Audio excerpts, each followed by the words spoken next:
Welcome back. Deputy President David Mabuza expected to deliver the keynote address at the World AIDS Day commemoration in Soweto today.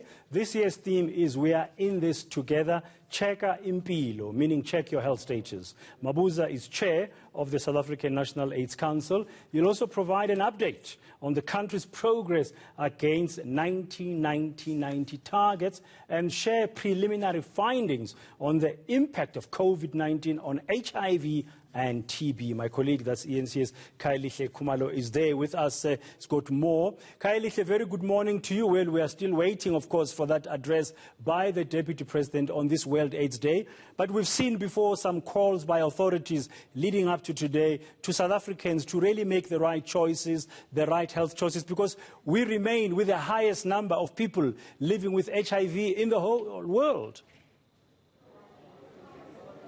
Well, precisely, President. So we hold that very set record where a staggering over 7 million South Africans are living with HIV, and obviously not really good news for the country. Steady progress has been made to some degree, but there are some challenges as well.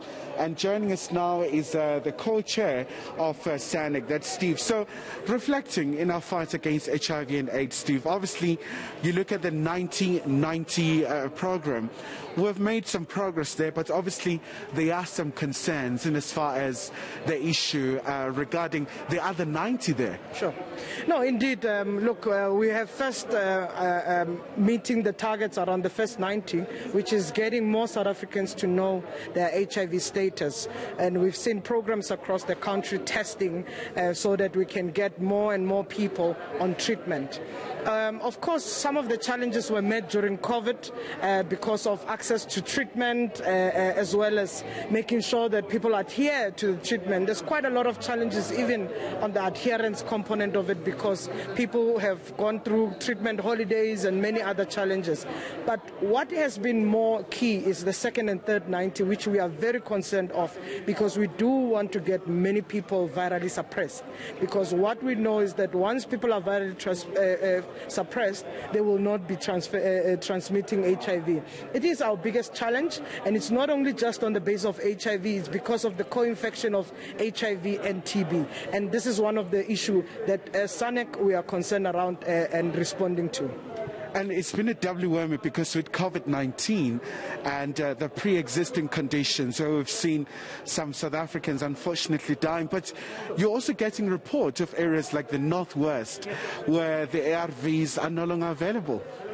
Well, it is no doubt the fact that the crisis of epidemic has closed down a lot of things, closed down transporting, getting treatment on time, but it is no reason for us to be talking about that. We know HIV has been one of the pandemic that we've been fighting for the last 30 years, at least as a country, and globally we've been fighting it for over 35 years, and it's one of the biggest issues, a pandemic that we're still fighting. Secondly is TB, and even with other pandemics like non-communicable diseases and gender-based violence, COVID came in as part of the pandemics that we're dealing with. But the crisis of ARV drug stockout has been an issue for so long. We have been making our government cautious to saying that we know the number of people living with HIV. It's over 7 million people living with HIV. 4.1 million people are on treatment, which is the biggest program in the whole world. We do not want to reverse these gains. We want these gains to go on and on. So drug stockout, issues of making sure that people have enough medicine on time so that adherence programs can't be compromised, has been the biggest challenge for us as a country. There are pockets of excellence, but there are big issues that we are concerned on. And even during the COVID-19 period, we've seen the very system being compromised in many levels. And also looking at the challenges that you still do face, the issue of the stigma. You know, it's always been a long-standing problem. How are we doing on that front? Look, stigma discrimination has been one of the biggest issues. It is not only just for people living with HIV, but we're also talking about additional key and vulnerable population. People living with HIV, adolescent girls and young women, LGBTI community, sex workers. We've seen a number of people facing stigma and discrimination during the period, but also outside the period itself. We have seen many trainings taking place because many NGOs, many government have been putting in transformation approach to it. And these efforts are supported by development partners such as Global Fund, PEPFAR, and domestic resources for that matter. But what we need to see more is that people who are incompetent must be out of the system. We cannot tolerate our constitution to be undermined in any way.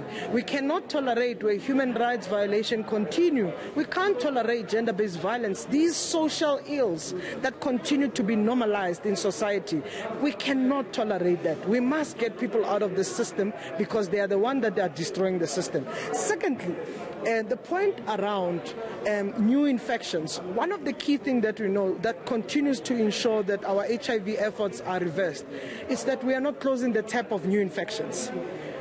Adolescent girls and young women, key populations, are the most vulnerable. We need to close that tap of new infections. We cannot afford 14-year-olds or 15-year-olds to 24-year-olds being continuously to be infected by HIV. When we know there are condoms, there are PrEP, there are other prevention options available. So that means our prevention efforts must be upscaled even 10 times so that we prevent new infections in the near future. And just before I let you go, Steve, do you think the Deputy President today, is he going to share a comprehensive story about the country's transition in fighting HIV and AIDS? We remember the early 2000s, the age of denialism, to these points now where there's a change in terms of how we're tackling this particular pandemic.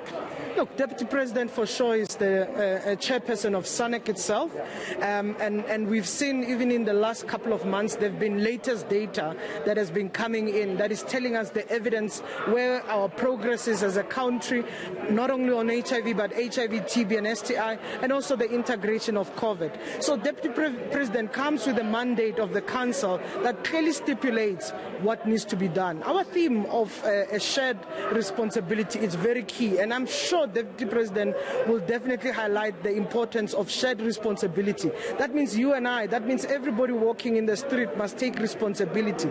Check your own health, take responsibility, health-seeking behavior, but also take care of the others. And I think the clear message that the Deputy President will deliver, it's about our responsibility, the ownership that we want to see not only at national level, but also at community level. The investment of resources must go to community-led interventions. That's where we're going to see change, and he will be carrying that message as well.